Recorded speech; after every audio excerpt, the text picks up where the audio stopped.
भगवान के भजन का उद्देश्य।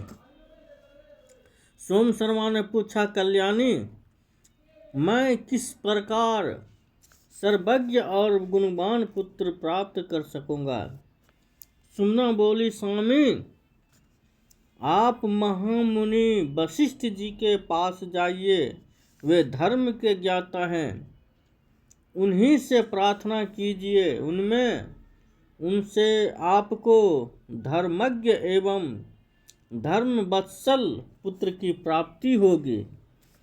सूत जी कहते हैं, पत्नी के यों कहने पर द्विज श्रेष्ठ सोम शर्मा सब बातों के जानने वाले तेजस्वी और तपस्वी महात्मा वशिष्ठ जी के पास गए। वे गंगा जी के तट पर स्थित अपने पवित्र आश्रम में विराजमान थे। सोम शर्मा ने बड़ी भक्ति के साथ बारंबार उन्हें दंडवत प्रणाम किया।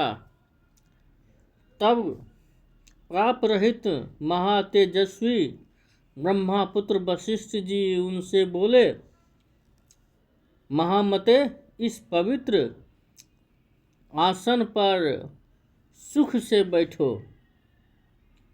यह कहकर उन योगीश्वर ने पूछा, महाभाग, तुम्हारे पुण्य कर्म और अग्निहोत्र आदि कार्य कुशल से हो रहे हैं न? शरीर से तो निरोग रहते हो न? धर्म का पालन तो सदा करते ही होंगे। द्विज श्रेष्ठ, बताओ, मैं तुम्हारी कौन सी प्रिय कामना पूर्ण करूं? इस प्रकार संभाषण करके वशिष्ठ जी चुप हो गए। तब सोम शर्मा ने कहा, तात,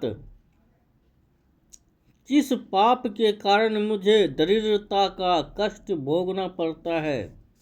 मुझे पुत्र का सुख क्यों नहीं मिलता?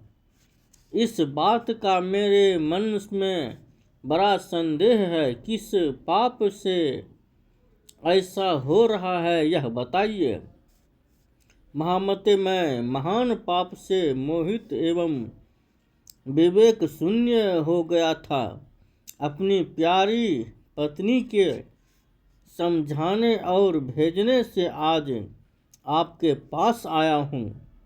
वशिष्ठ जी कहते हैं, द्विज श्रेष्ठ, मैं तुम्हारे सामने पुत्र के पवित्र लक्षण का वर्णन करता हूँ, जिसका मन पुण्य में आसक्त हो, जो सदा सत्य धर्म के पालन में तत्पर रहता हो और जो बुद्धिमान, ज्ञान संपन्न, तेजस्वी, वक्ताओं में श्रेष्ठ, सब कर्मों में कुशल, धीर,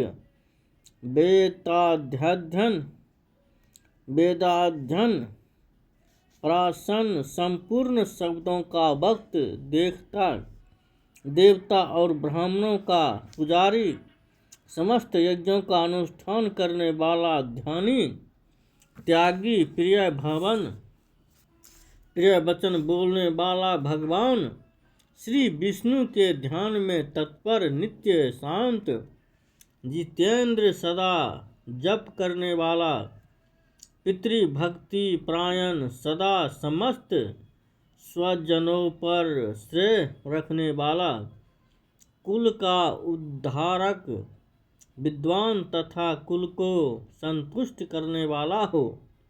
ऐसे गुणों से युक्त उत्तम पुरुष ही सुख देने वाला होता है। इसके सिवा दूसरे तरह के पुत्र संबंध जोड़कर केवल शोक और संताप देते हैं।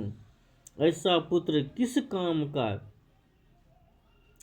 उसके होने से कोई लाभ नहीं है।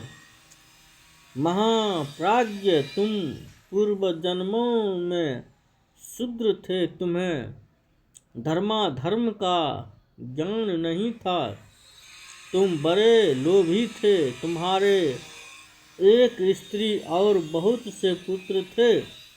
तुम दूसरों के साथ सदा द्वेष रखते थे। तुमने सत्य का कभी श्रवण नहीं किया था, तीर्थों की यात्रा नहीं की थी। महामते, तुमने एक ही काम किया था, खेती करना। बार बार तुम उसी में लगे रहते थे। द्विज श्रेष्ठ, तुम पशुओं का पालन भी करते थे। पहले गाय पालते थे, फिर भैंस और घोड़ों को भी पालने लगे। तुमने अन्न को बहुत महंगा कर रखा था।